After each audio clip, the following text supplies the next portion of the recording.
Hello there, and welcome back to another episode of Check with Tech, your guide to all things tech.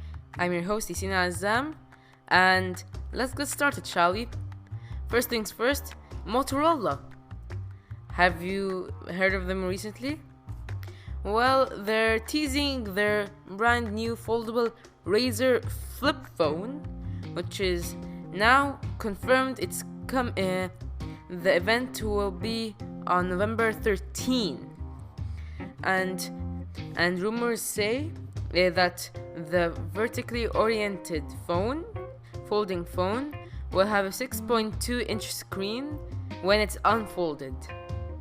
So it might be a little small to some consumers, but we'll see. It's rumored to have a Snapdragon 710, 4 to 6 gigabytes of RAM, and a small 2730 mAh battery with either 64 or 128 gigabytes of storage. Now, all of those rumored specs, they're not actually confirmed. For me, they look like Motorola is not targeting the guys, the consumers that want to get the most powerful phone. I think this is basically more like a phone for nostalgic people. I mean, it sure does look like the old Nokia flip phones.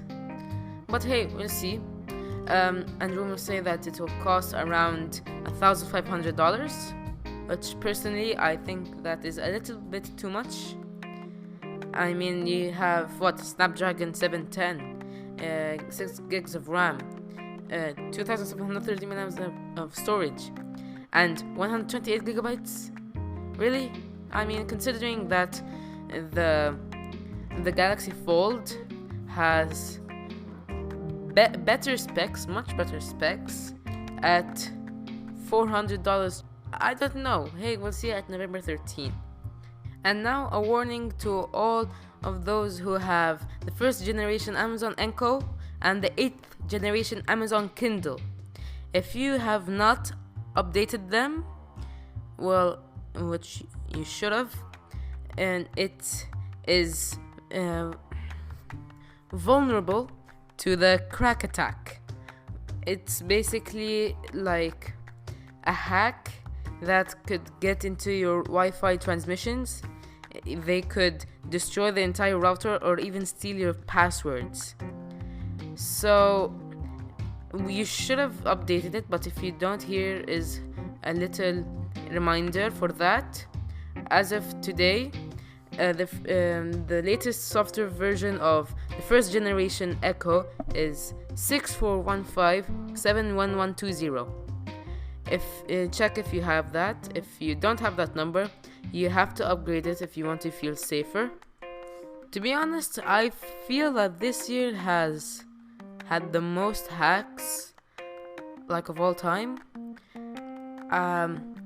This privacy and security thing is getting a lot out of hand. I really just don't like that feeling that you're always being watched or unsecured. I really don't like that. So just a warning, please make sure to update them, and you'll be safe if you have already done that. And now to the highlight of this week, the Made by Google 2019 event, who just happened at the time of this recording around 3 days ago. So let's talk about it. First off, the Google Stadia. It will be available on November 19 for the US, the UK, and others. But it's not coming to the Middle East. So if you live there and you've always wanted to check it out, I'm sorry, but yeah. Then we have the new Google Pixel Buds. Now, if you don't know, Google a couple of years ago launched the regular Pixel Buds, which were a hybrid between actual headphones and wireless earbuds. They had a string to connect them together, but it still works on Bluetooth. but now it's fully wireless with connectivity that if it's indoors lasts up to 3 rooms, and if it's outdoors it lasts for a football field. Okay, it will have built-in Google Assistant with a battery that is supposed to stay for 5 hours, 24 hours if you use the wireless charging case. And sometimes when you wear the headphones, especially me, you feel a little left out, like you're closed off from the environment. So they have a spatial vent that makes you hear the surroundings and also brings you more comfort. It will have adaptive sound, which will always lower and higher your volume for you, so you don't have to keep raising it and lowering it and whatnot. And there is a touchpad on the side, just like most other wireless earbuds. It will be available on spring of 2020, and it will start at $179. Now let's go to the Pixelbook Go.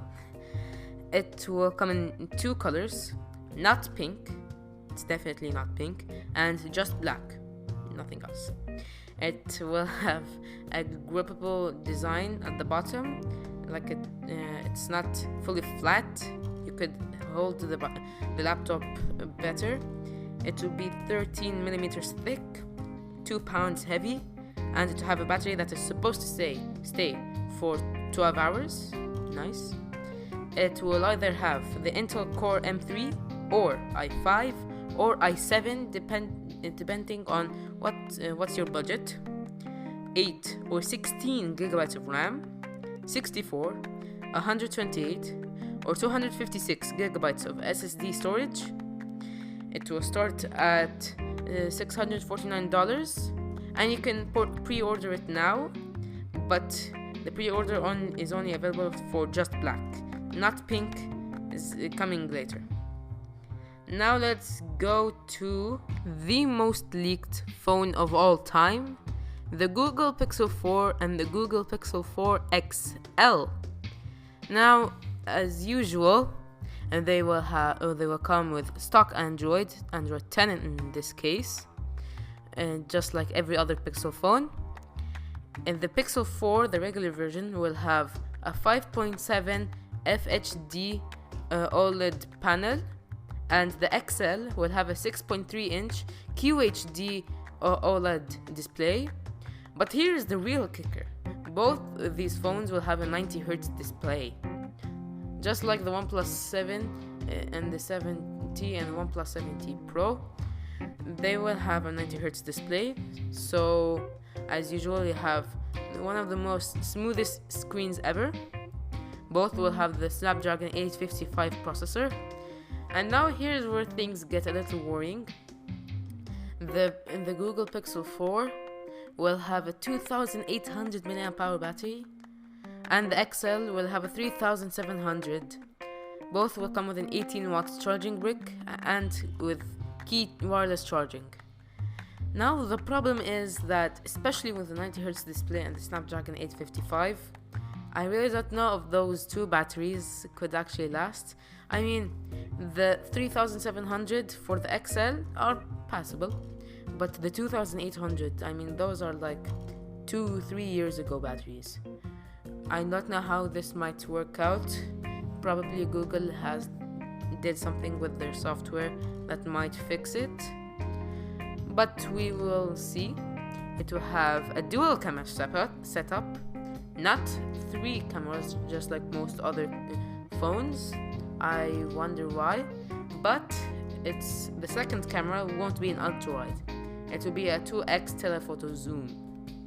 It will launch at October 24 and starts at $799 for the Pixel 4 and $899 for the Pixel 4 XL. Now let's talk about security.